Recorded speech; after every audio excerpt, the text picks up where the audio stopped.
हम अवश्य भाग लेंगे कुश। प्रतियोगिता क्षेत्र में हमारे जाने पर रोक है, किंतु हमारे बाणों को तो नहीं। महाराज जनक ने प्रतिस्पर्धा के आरंभ का आदेश दे दिया है, तो पहली प्रतियोगिता है जो इस पक्षी को धरा पर ले आएगा वो होगा पहले चरण का विजेता।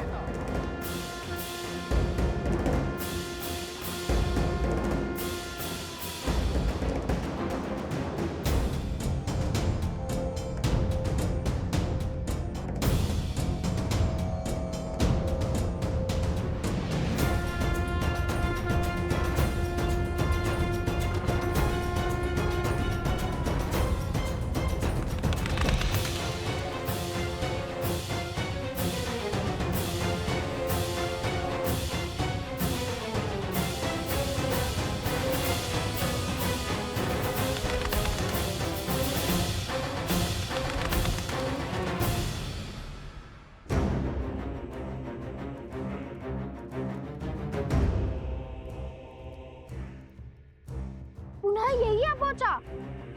वहां जाता हूँ जैसे आया था।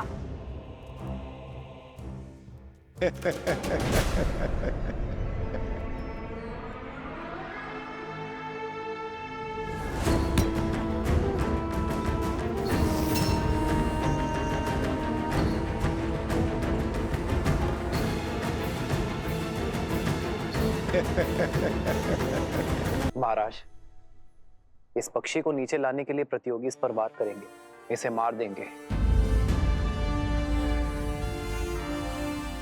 धर्म की रक्षा के लिए वध करना केवल देवताओं का कार्य है। आत्म सुरक्षा के लिए वध करना मनुष्य का कार्य है। भोजन के लिए वध करना पशुओं का कार्य है, किंतु केवल मनोरंजन के लिए या सामर्थ्य के प्रदर्शन के लिए वध करना केवल और केवल राक्षसों का कार्य है।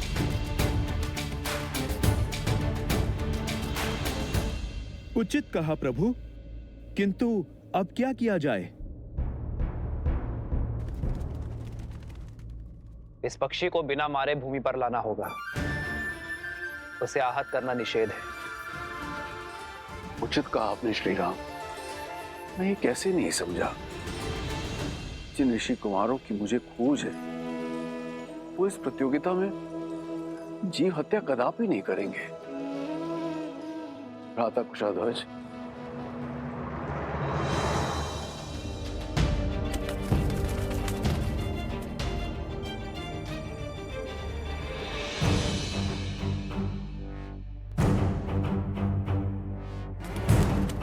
प्रभु, बिना पक्षी को आहत किए कैसे नीचे लाएंगे वो? ये तो नन्हे बालक जान पड़ते हैं। इतनी बुद्धि, इतना विवेक होगा उनमें? प्रभु, कहीं प्रयास में ही पक्षी आहत हो गया तो? एक विशेष सूचना, इस पक्षी को नीचे लाने के लिए कोई भी इसे आहत नहीं कर सकता।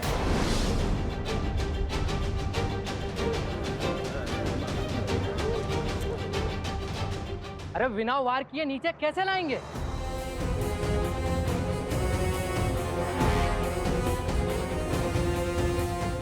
हमें कौन से पक्षी की भाषा आती है जो उन्हें बहला फुसला के नीचे ले आएंगे?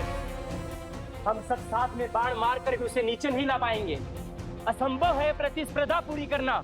महाराजा जनक हमारा अपमान करना चाहते हैं,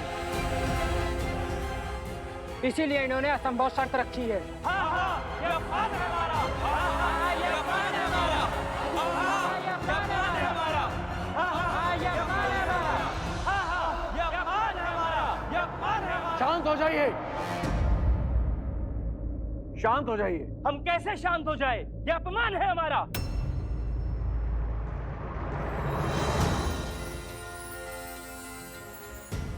जय श्री राम।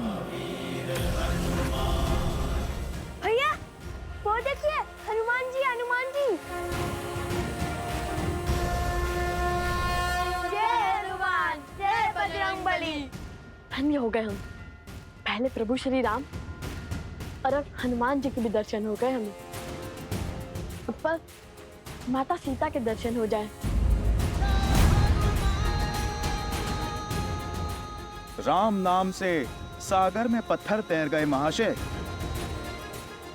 और आप कहते हैं बिना मारे पक्षी को नीचे लाना असंभव है। प्रतियोगिता का नियम है तो उसे पूरा करने वाला भी होगा, अन्यथा हार मान के अपने ध्वज को लज्जित करके आप चले जाइए यहां से।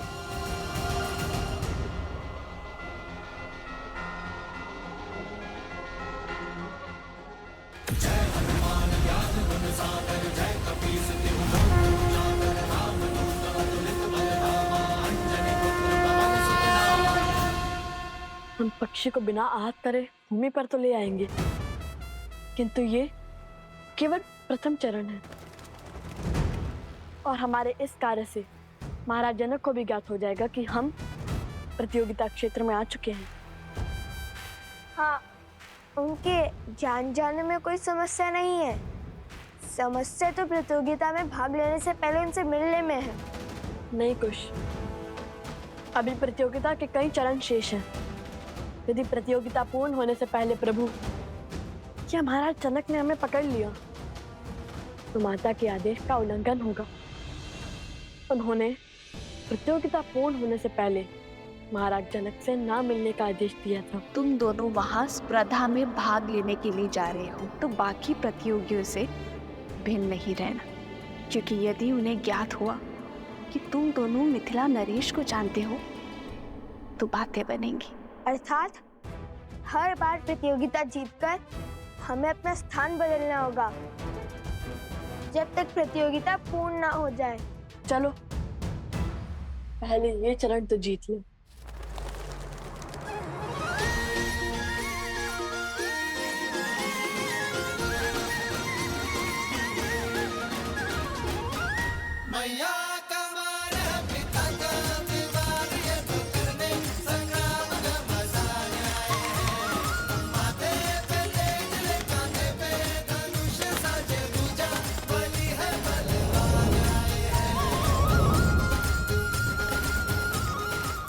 अभी नहीं कुछ, उसे तनिक हमारे महाराज के निकट तो आने दो।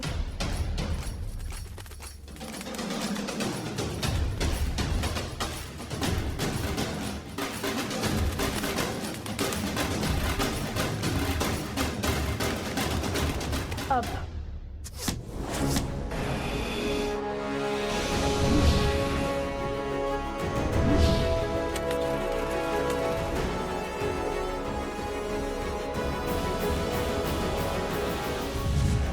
वो देखिए तीर।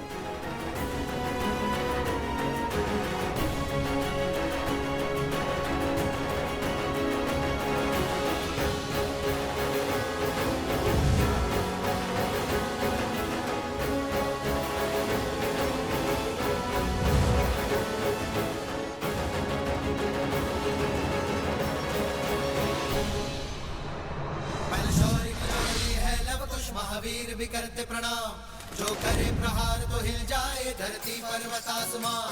बलशौर्य की जोड़ी है लव कुश महावीर भी करते प्रणाम, जो करे प्रहार तो हिल जाए धरती पर्वत आसमान।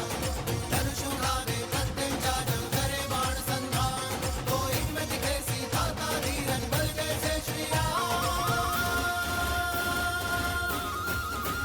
जाके राम की मर्यादा सीता का बलिदान, इनमें भक्ति में छोटे तो हनुमान आए। अद्भुत, वर्षों से ऐसी कला नहीं देखी मैंने। प्रभु, आपको प्रसन्न करने वाले ये धनुर्धर सामान्य नहीं हो सकते। ये अवश्य ही उन ऋषि कुमारों की लीला होगी। आर्य, सच कहते हैं आप। कुशध्वज, आप शीघ्र सैनिकों को उस ओर भेजिए। मुझे दोनों बालक चाहिए। ये तेजस्वी बालक किसी साधारण वंश के नहीं हो सकते। मेरा भी अनुमान यही है गुरुदेव। उनकी प्रतिभा निकट से देखने की इच्छा मेरी भी हो रही है महाराज, पर वो दोनों बालक है का? भला ये अपनी पहचान छुपाकर क्यों भाग ले रहे प्रतिभा बहनों?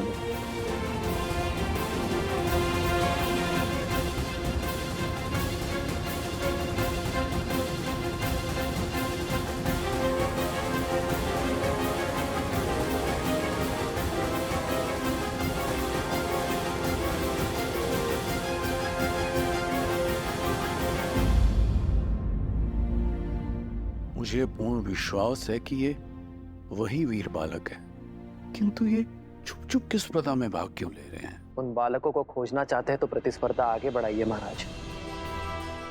जिन्होंने पहले चरण में अपना शौर्य दिखाया है तो दूसरे चरण में भी अपनी उपस्थिति अवश्य दिखाएंगे। आनंद,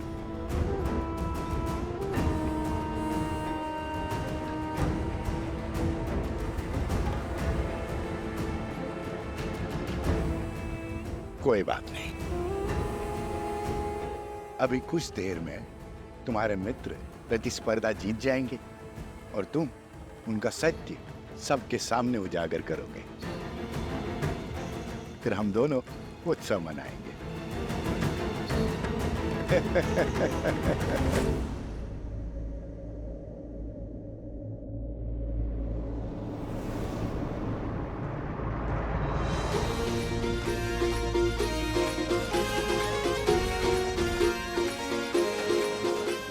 जाओ वहां, हो जाओ उन्हें।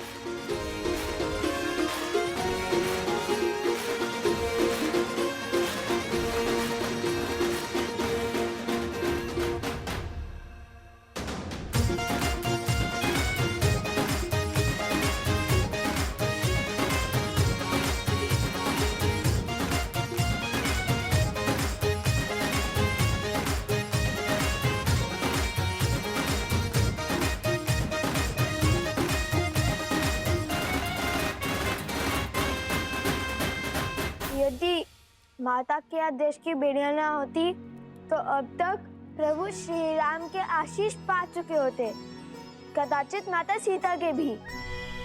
माता ने प्रतियोगिता पूर्ण होने से पहले महाराज जनक के समक्ष न आने का आदेश इसलिए दिया था ताकि महाराज जनक को कोई पक्षपाती न समझे, और यदि ये आदेश ना हुआ होता तो प्रतियोगिता स्थल से इतनी दूर इतनी बाधाएं पार कर करधा में भी ना जीते होते। उचित है।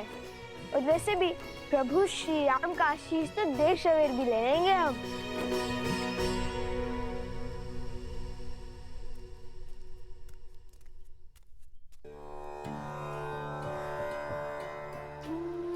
कितने सुंदर और अनोखे पुष्प हैं वन देवी, कहाँ से मिले?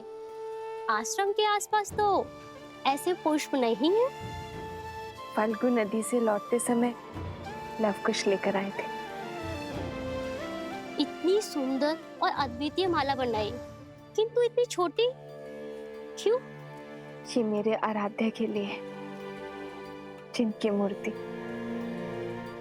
मैं सदा अपने साथ रखती हूँ। ये लवकुश भी ना जब सामने होते तो कोई ना कोई करतब कर मुझे चिंता में डाल देते हैं, और जब सामने नहीं होते तो किसी अनिष्ट का भय मेरी चिंता का कारण बन जाता है। तो सोचती हूँ किसी न किसी कार्य में अपना मन लगा लूं। आज भी न जाने कैसी चल रही होगी उनकी प्रतिस्पर्धा।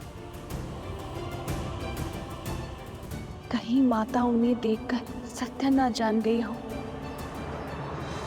तो अब समय आ गया है इस प्रतियोगिता के दूसरे चरण का आरंभ करने का। देखते हैं इस चरण में कौन जीतता है, वो जो हमारे समक्ष हैं या वो जो गुप्त हैं, जिनके केवल बाण ही हमारे समक्ष हैं। श्री राम, लवकुश की प्रतिभा को देखते हुए ऐसा प्रतीत हो रहा है कि इस प्रतियोगिता के स्तर को बढ़ाना होगा। आपके क्या विचार है?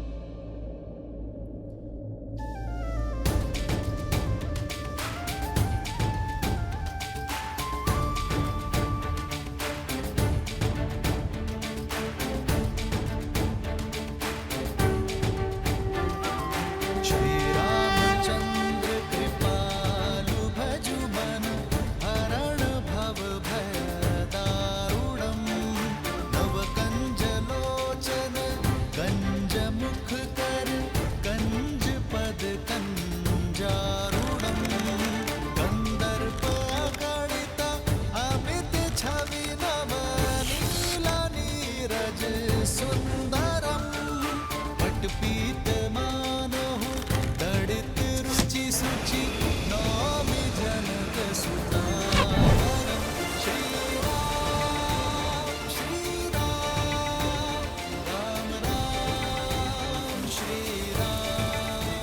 भूमि से जल और मन का पाप जब बाहर निकलता है तो उसके स्रोत को रोकना असंभव हो जाता है।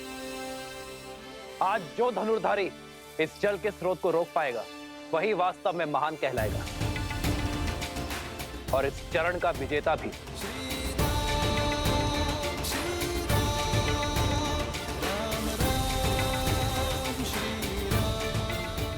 भूमि से निकले जल को रोकना कठिन होगा।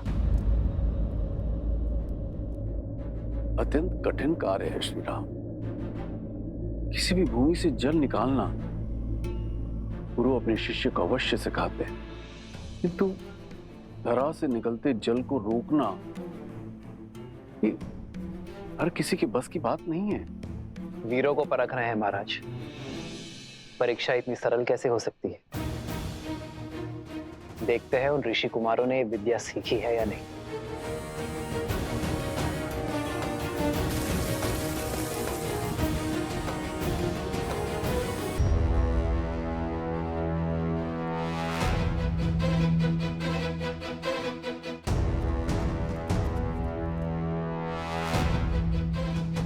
भैया, बिना माटी कंकड़ के इस धरती से निकलते जल को कैसे बंद करेंगे? असंभव।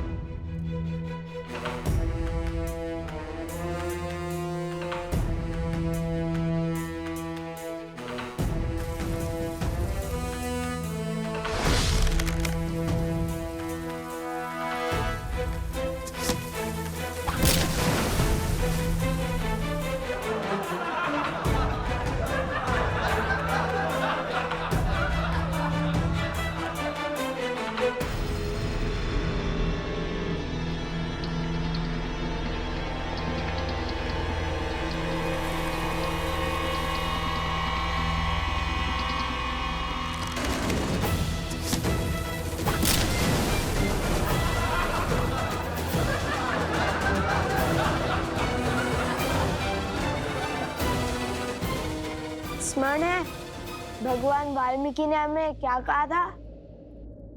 ईश्वर कोई कठिनाई ऐसे ही नहीं देता, इसका हल संभव ना हो। अर्थात हमें समस्या पर नहीं, उनके शब्दों पर ध्यान देना चाहिए। श्री राम की दी हुई चुनौती को ठीक से समझना चाहिए। उनके मुख से निकले हर शब्द में ही संकट का हल होता है, किंतु सरल तो ये भी नहीं होगा, क्योंकि महान व्यक्ति और व्यक्तित्व के मुख से निकले शब्दों को समझने में कभी कभी पूरा जीवन निकल जाता है।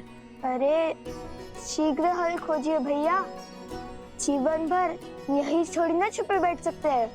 मन के गर्त से निकले पाप को रोकने के लिए क्या उपाय हो सकता है? ईश्वर की कृपा, और क्या।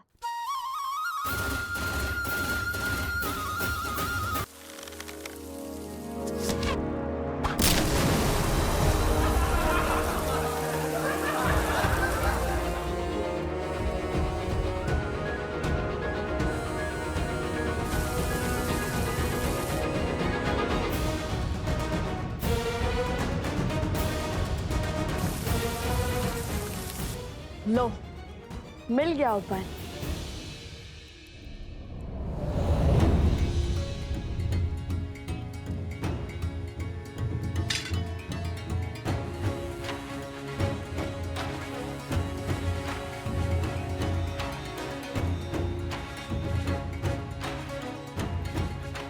जल का प्रभाव नीचे से ऊपर है, तो उसे रोकने के लिए हमें उसका विपरीत अर्थात ऊपर से दबाव बनाना होगा। और श्री राम नाम के अतिरिक्त कौन है जो पाप के ज्वार और बहती जलधारा को रोक सके? अब इस जलधारा के मुख पर हमारे ईश्वर श्री राम नाम की मोहर लगेगी।